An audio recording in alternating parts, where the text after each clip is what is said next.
In a world brimming with complexity, few creatures embody harmony like the honeybee.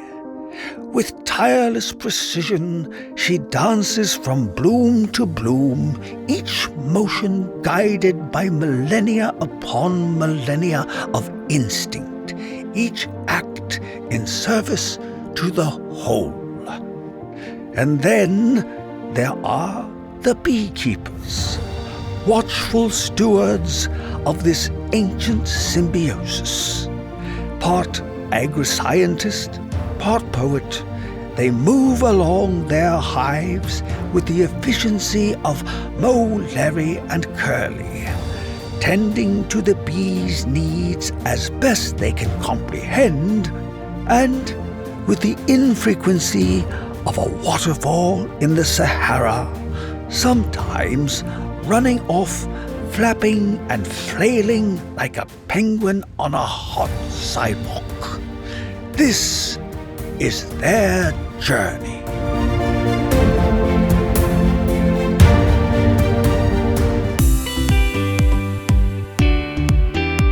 Welcome to Bee Love Beekeeping, presented by our good friends over at Man Lake. Today's expert guest is a board-certified allergy doctor and allergist. We will be discussing everything about bee sting allergic reactions and what you can do to save a life. This may be the most important beekeeping podcast you have ever listened to. Be sure to share it with your beekeeper friends. But before we go to our discussion with Dr. Mora, let's take just a couple of minutes for some interesting facts about bee stings and bee venom. Number 1, bee venom is mostly one protein. About 50% of bee venom's dry weight is melatonin, the peptide responsible for most of the pain and tissue damage from a sting. It's actually one of the most studied venom peptides in biology. 2, only female bees can sting. The stinger is a modified, I hope I can pronounce this correctly, ovipositor or egg-laying organ. So drones, which are all boys, have no stinger and can't sting at all. Number 3, worker bees die after stinging, but queens don't. A worker's barbed stinger lodges in mammal skin and rips out part of her abdomen when she pulls away. But queen bees have smoother stingers without the barbs. These are designed for fighting rival queens, not for defense of the hive, so they can sting repeatedly and survive. However, there are some exceptions. If a worker bee stings something with thick or leathery type skin, like another insect or thick clothing, rather than mammal skin, the barbs may not catch, letting the bee escape and sting again. Number 4, the stinger keeps pumping venom after detachment. Once a worker bee stings and the stinger tears off, muscles attached to the venom sac keep contracting for a few minutes, pumping in more venom even though the bee itself is gone. That's why beekeepers know the best thing to do is to scrape a stinger out quickly rather than pinch it. Number 5, venom triggers an attack me alarm pheromone. Isopentyl acetate, a component released alongside the sting, smells a little like bananas and signals other bees to join the attack on the same target, which is part of why beekeepers avoid eating bananas near their hives. Number 6, bee venom is used as a real medical treatment. Purified bee venom is used in allergen immunotherapy shots to help people build tolerance and reduce the risk of severe allergic reactions to future stings. Number 7, melatonin is being studied for medicinal uses beyond just allergies. Researchers have investigated melatonin's potential effects on bacteria, viruses, and even cancer cells in lab studies.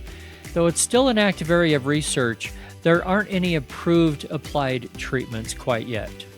And lastly, number 8, temperature and bee mood can affect the venom yield and therefore affect the sting itself. Bees can produce different yields depending on colony health, season, and stress levels. So, if you've ever had a much bigger reaction and more pain from one sting versus another, there really is actually a reason for it. It can be a real thing.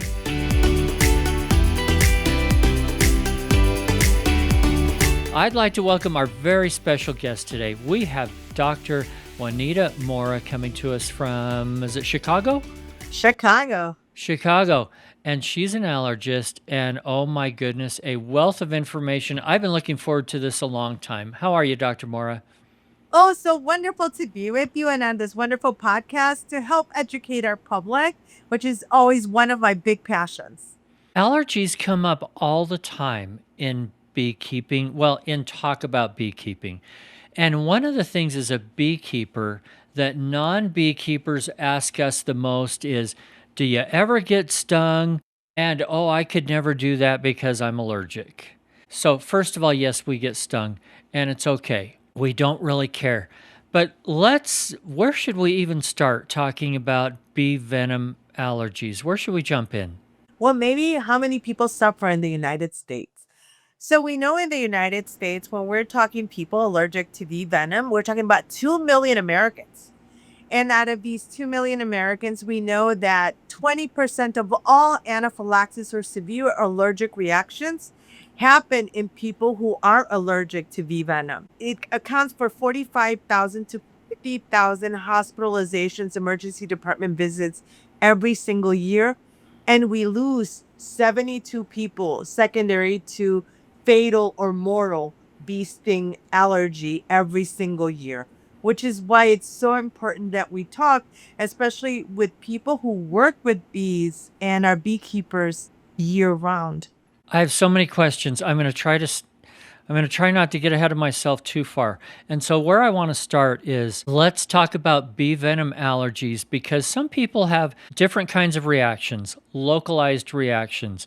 Some people have a reaction that is not localized. For example, they get stung on their thumb and they get hives on their back. And then other people have a real anaphylactic reaction. Can you take those three things and let's put the proper terminology to what we're talking about? Absolutely. So when a person comes in to be evaluated for a bee sting or any insect sting, first thing, taking the history. So a lot of people get what's called a large local reaction. Right where they get the sting, they get an actual big hive that occurs right at the area. And sometimes it extends in the arm, but that's where it stays. It doesn't go into full body hives. There's no throat swelling. There's no eye swelling or anything. Then basically there's people who have a non-localized reaction like you described, where they might get stung on their wrist and then they develop hives on their legs or different things. But again, just one localized area. When it becomes anaphylaxis is where we're looking at two or more systems involved or anything life-threatening. Two or more systems involved might be breaking out in hives and lip swelling, breaking out in hives and eye swelling, breaking out in hives and vomiting, or anything life-threatening, feeling like your throat is closing, swelling obviously of the tongue that can actually occur as well too, shortness of breath or wheezing or dizziness and feeling like you're about to pass out. It's called anaphylaxis, and at that point we need epinephrine. Okay. How does somebody know when they need epinephrine and to rush to the hospital and when they don't? You mentioned two different reactions, but expound on that a little bit. Sure. So what I teach my patients all the time is when two or more systems are involved or anything life-threatening, you're gonna want epinephrine. Epinephrine first and ready. And the reason for it is I tell them it's better to be safe rather than sorry. You won't hurt anyone by giving them epinephrine. It's basically adrenaline that helps stops an allergic reaction in seconds to minutes. And what you're looking for is a fast response because a lot of people sometimes are scared to do an epinephrine device and they're like, well, maybe I'll just take a little Benadryl, maybe I'll just take a little Zyrtec, it'll pass.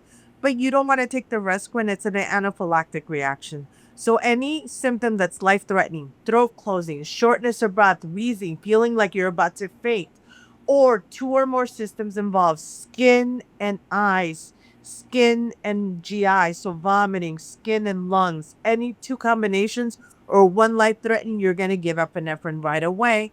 and call 911 to make sure the allergic reaction has completely stopped and is resolved. So even if you get epinephrine, and we're talking an EpiPen or a Neffy, anytime that you give that, does that mean you need a trip to the hospital or a 911 call, or is that enough for some people?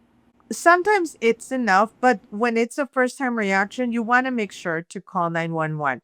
When it's someone who maybe has had an allergic reaction before and they're using the epinephrine and they know when their symptoms are resolved, then they might be more at ease with, calling their doctor and then being monitored by their doctor via phone and making sure the allergic reaction has completely stopped. We always carry our epinephrine devices, whether it's Neffy or an EpiPen, in a 2-pack. And the reason for it is because if within 5 minutes we do not get resolution of symptoms, you use the second actual device. So if the first Neffy is not completely resolving the symptoms, then you're going to use the second Neffy into the nostril and go ahead and repeat the dose. Same with the epinephrine pen as well too, to make sure the allergic reaction is resolving. All right, let's talk a little bit more about bee allergies. One of the things that I've read multiple times, and tell me if you know anything about this, is that beekeepers who do not have any kind of an allergic reaction to bee venom can develop that later in life or whenever. How does that work and why does that happen? Well, when we have looked at studies that have looked at beekeepers, what would account for desensitization in terms of stings? So, if a bee's stinging me, how many stings do I have to get in a year for me to be desensitized, to be like, oh, I'm not going to react at all? 200 bee stings will keep you desensitized, and tolerant. But most beekeepers do not get 200 bee stings, thank God. So most beekeepers get about 25 bee stings, but 25 bee stings are actually do not create a desensitization. They can create a sensitization. So at one point or another, our bodies can decide that they are allergic to bee venom when they've never been allergic before. It's that one sting that suddenly comes, changes our immune system, and can occur. And what basically then puts anyone at risk who is a beekeeper for anaphylaxis. When we look at rate of anaphylaxis in beekeeper, it ranges from 15 to 47% in beekeepers, depending on probably how big their hive is, how many stings they get a year, etc. When I hear things like that, my recommendation on our podcast is and always has been every beekeeper should have some kind of epinephrine, whether it's an auto injector, EpiPen's the one we've all heard of, Neffy, which I know you're very familiar with, and we'll talk more specifically about the difference in a few minutes. Everybody should have one because as a beekeeper, oh, I'm not allergic. I can develop an allergic reaction. Also, I have kids that come around and want to see the bees. I have grandkids that want to be involved. I have neighbors. Some people teach classes. Some people do agritourism things where people come in and they have a beekeeping experience. Especially if you're doing a lot of that, please just be safe, cover yourself legally, and just be safe and be prepared for something like this. Have it on hand and know how to use it. Amen to that? Amen to that. I couldn't agree more. Every beekeeper should have epinephrine on hand for themselves and also for any little visitors as well too. So in both dosage, the pediatric dose and the adult dose as well too. So that way we make sure that everyone is covered. We don't know when an allergic reaction can occur, and we want to make sure that we save lives. We know that we lose 72 people a year to bee sting allergy and anaphylaxis. So we want to make sure that we save as many lives as possible. Yeah, that's just way too many when there is something that we can do about it. Another thing along those lines that I've read a lot about is that families of beekeepers, even if they're not involved in the bees, have a higher percentage of them end up developing some kind of allergic reactions. Are you familiar with that?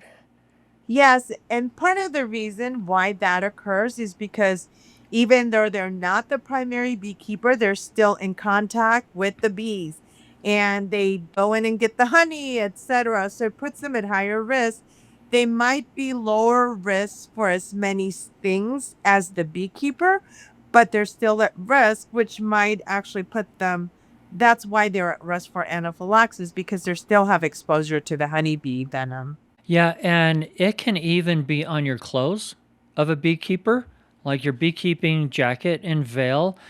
Some bees will be trying to sting you from the outside. That then may come into the house to be put in with the laundry or something. And my understanding is, even if you're not being stung, that is a type of exposure to some of that bee venom. Are those things correct that I've been reading? You are correct, 100% correct when it comes to that. Yes, we don't have to be exactly stung, but yes, we can also be exposed through just contact as well. If someone does not have one of these devices already, something of epinephrine, do we have to go to our doctor and get a prescription? And if we don't have an allergy, is our doctor going to give us a prescription? Well, I think just by vocation of being a beekeeper, I think most doctors would definitely write for an epinephrine device, being an EpiPen or a Neffy device as well too. Quick break to discuss what just might be on your mind right now. Come on, admit it. You're imagining the upcoming honey harvest. Because no matter where you live in the world, it's either here now or it will be in the near future. And Man Lake is making it so easy to plan for. Click on over to Man Lake's website for an amazing selection of extractors, filters, bottling supplies, uncapping knives, supplies for comb honey, everything, and I mean everything you'll need. But if you aren't there quite yet, and the honey flows right around the corner, make sure you have extra supers on hand. You never can have too many or be too prepared. And right now, Man Lake is offering podcast listeners $10 off your next order. Just enter code MLBLOVE10 at checkout. That's manlakeltd.com, discount code MLBLOVE10. Neffy has a program though on their website that if you're, for example, want to get access to a Neffy, you can actually go on Neffy.com and be connected with a doctor there who will be able to write your prescription as well too if needed for both the pediatric and adult dose, given that you're a beekeeper as well too. Give us an idea of what they cost and how often we have to replace them, because I know they don't last forever. No. So when we're talking EpiPens, EpiPens are basically 1 year usual shelf life, and you have to check the dates because sometimes they take them right off the shelf and they might be expiring soon. So I always tell people check the date. You're looking at a cost depending on what state you live in, probably like $300 when it comes for a 2-pack. And most people require two packs, right? So that way you're going to have an adult and a child dosage as well too. When we're talking Neffy, it's basically a shelf life of 2.5 to 3 years. Right now, the company has negotiated, so even if it's commercial actual pay insurance, then it's $199 max for a 2-pack for the Neffy. What I like about Neffy as well too is one, it's ease of administration, right? So you just go right into the nostril.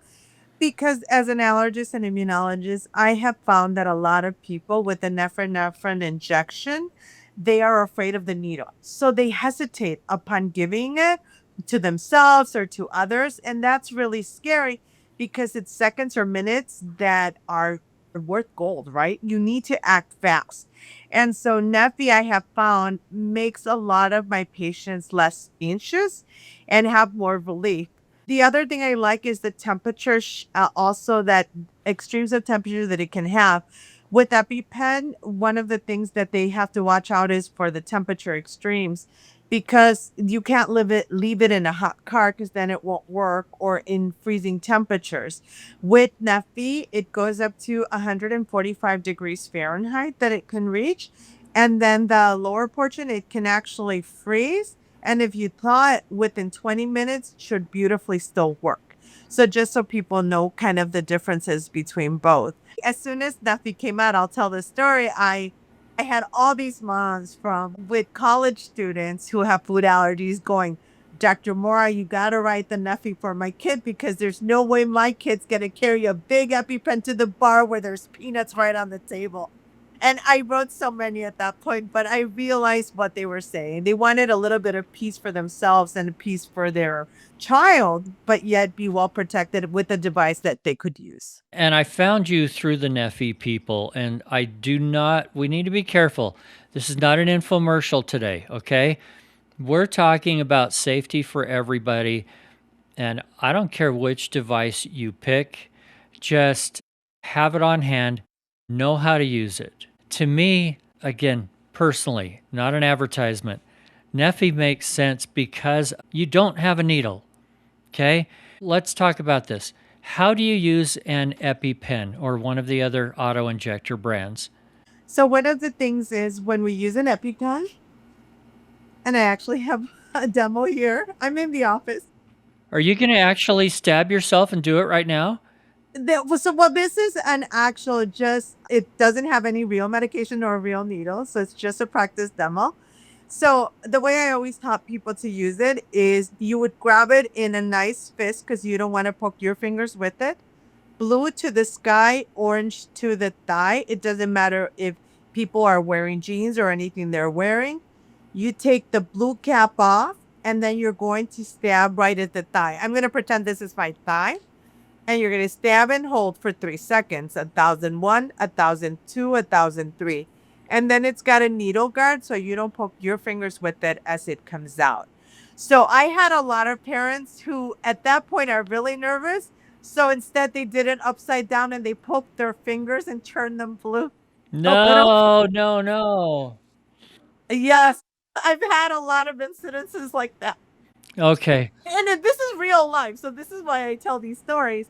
So obviously, this is I practice with every parent or every patient in the exam rooms because I want to make sure that they're able to use it. And now I'll show you the Neffy. And a beekeeper who just has this on hand probably hasn't practiced, maybe didn't get this little training from their doctor. So I appreciate you filling that in. Okay, show us the Neffy. How does it work? So the Neffy is in the same type of device that Narcan is. So people will be more familiar with it because it's obviously what it is. It's you're gonna press an actual tab right in the middle. They're gonna go right into the nostril and they basically just have them relax there. I usually have people count to 5. So 1,001, 1,002, 1,003, 1,004, 1,005 and then it completely starts acting. I've used both of them on kids and adults, and I know they work really, really fast. And obviously, in a life threatening event, you're going to want to use one of these devices immediately. So with the nasal spray, the Neffy, do they have to breathe in, sniff in hard or anything like that? No, that's the beauty of it, that you don't have to, it just starts acting completely. It goes in right into the sinuses, goes right into the actual throat, goes to the lungs, into the bloodstream, into the rest of the organs, the heart, the lungs, the brain, etc. So that way it starts completely shutting down the allergic reaction, which is exactly what we want. Intramuscular, it does the same thing, but it just acts through the muscle, goes into the bloodstream, etc., to hit the other organs. And whoever you jab it in may punch you in the face when you do it. Sometimes it happens. What is epinephrine? Tell us a little bit more about it. Epinephrine is basically adrenaline, and since you have a fun podcast, I always tell this story for patients' luck. We're talking about epinephrine and adrenaline as it shuts down the receptors that cause allergic reactions.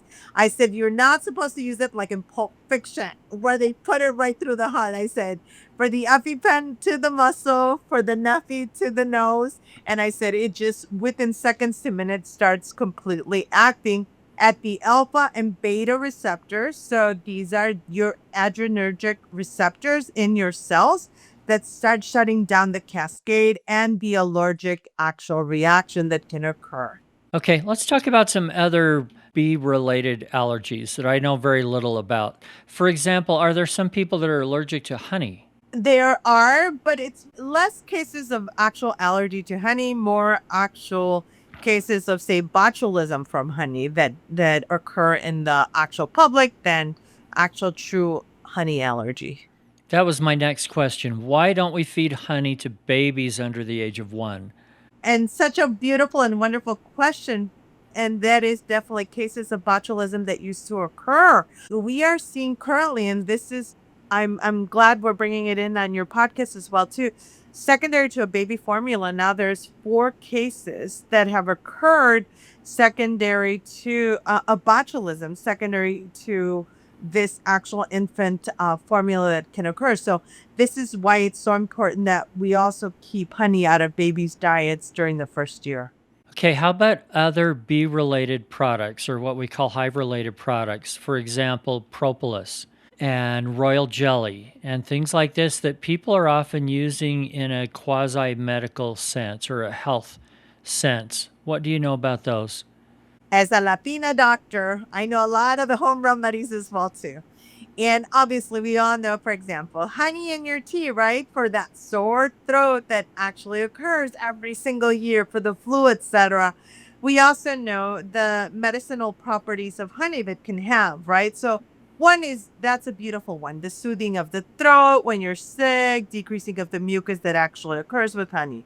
But then there's other things that honey is used for. So a lot of people also who might have bad environmental allergies feed it to their kids as well too, and they say, well, it's going to help them to develop some sensitization so that way they're less allergic to the environment as well too. So using it as a medicinal property doesn't have much data when it comes to it, but I never deter people from doing it because honey obviously is something good for you as well too. So honestly, I love the mix of Western and a little bit of Eastern medicine, and I think it brings a lot to the table.